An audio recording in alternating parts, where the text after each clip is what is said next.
CM योगी कर रहे हैं बैठक, तो कई कैबिनेट मंत्री समेत अधिकारी मौजूद लोक भवन में ये बैठक। तो सीएम योगी की तरफ से प्रदेशों के हालातों को लेकर जो स्थिति है उस स्थिति पर विचार विमर्श कर कैबिनेट मंत्रियों के साथ चर्चा की जा रही है। तो लोक भवन में ये बैठक, कैबिनेट मंत्री समेत कई अधिकारी बैठक में मौजूद हैं। तो जिस तरह से पीएम मोदी ने राज्य के मुख्यमंत्री के पाले में गेंद डाल दी है लॉकडाउन को आगे बढ़ाने को लेकर, ऐसे में सीएम योगी की तरफ से ताबड़तोड़ बैठकों को जारी किए हुए हैं और अब कई कैबिनेट मंत्री समेत अधिकारियों के साथ लोक भवन में सीएम योगी की चर्चा लगातार जारी। जो प्रदेश के हालात हैं, जो कार्य योजनाएं सरकार की तरफ से चलाई जा रही हैं, वो कितनी कारगर साबित हो रही है, क्योंकि अभी भी चैलेंज जो है वो शासन से लेकर प्रशासन के बीच बना हुआ है। ऐसे में सबकी निगाहें भी सीएम योगी के इस फैसले पर टिकी हुई हैं कि लॉकडाउन को लेकर क्या फैसला लिया जाता है। और ऐसे में सीएम योगी खुद मंत्रियों से रूबरू होकर जानकारी लेने के लिए जुटा रहे हैं। और हम सीधा रुख करेंगे रेजिडेंट एडिटर हरिंद्र चौधरी जी का। हरिंद्र जी, सीएम योगी के साथ कई कैबिनेट मंत्री और अधिकारियों की बैठक लगातार जारी है। मंथन इस पर कि जो स्थिति है प्रदेश की, उसको देखते हुए लॉकडाउन को आगे बढ़ाया जाए या यहीं पर ब्रेक किया जाए।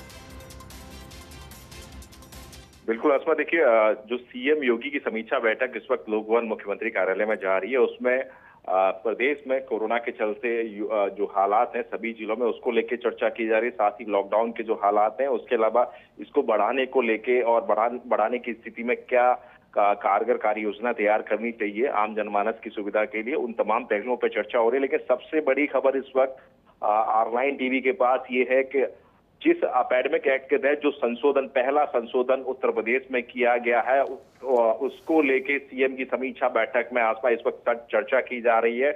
और इस चर्चा का सबसे प्रमुख बिंदु इस बात को लेके है कि जो पहला संशोधन एपेडेमिक एक्ट के तहत किया गया और जिसको नाम दिया गया है उत्तर प्रदेश महामारी कोविड-19 प्रथम संशोधन नियमावली 2020 जो है, एक ऑर्डिनेंस जो लाया गया, जिसको मंजूरी दी गई, अधिसूचना देर रात जारी कर दी गई है। अब उसके तहत सभी कोरोना वॉरियर्स, जिसमें मेडिकल जो doctors, medical staff, paramedical staff, सफाई कर्मी, पुलिस कर्मी जो लाइन में ड्यूटी करते हैं, उन सभी के साथ अभद्रता करने, हमला करने और एम्बुलेंस या किसी भी सरकारी संपत्ति को नुकसान पहुंचाने के तहत जो संशोधन किया गया है कि अब इसको संज्ञेय अपराध माना जाएगा, दंडनीय अपराध माना जाएगा। इस पे इस बात को लेकर चर्चा है कि 7 साल तक की सजा का प्रावधान और 5 लाख तक के जुर्माने के प्रावधान को लेकर इसमें चर्चा की जा रही है।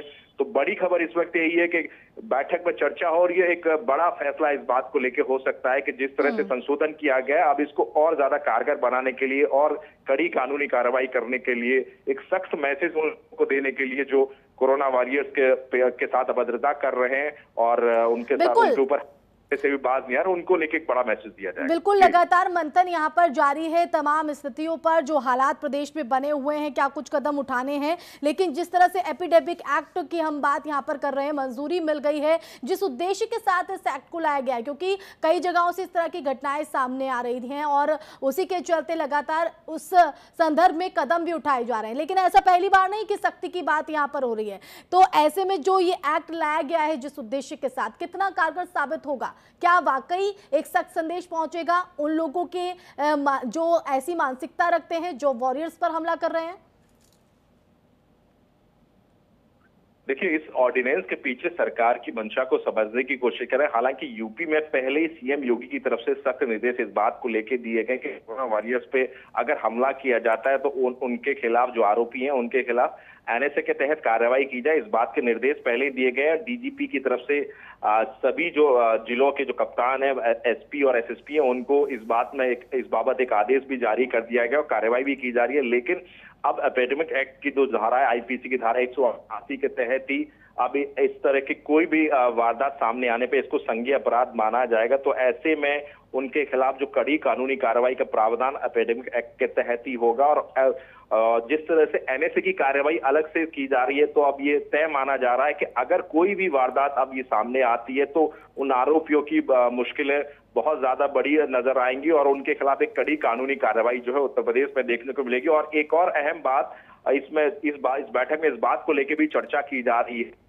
कि क्वारंटीन सेंटर से जो लोग जो है बगैर बताए जो भाग रहे, फरार हो रहे हैं, और जो लोग एडवाइजरी जारी होने के बावजूद सड़कों पे लगातार थूकने के जो बाद जो अपराध जो कारनामा कर रहे हैं, तो इसको भी एक अपराध की श्रेणी में लाया जाए। इस बात को लेकर भी चर्चा इस वक्त सीएम की बैठक में हो रही है। जो ऑर्डिनेंस लाया जा रहा है, इसमें इस तरह के बदलाव हो सकते हैं। जी शुक्रिया जुड़ने के लिए हरिंद्र जी।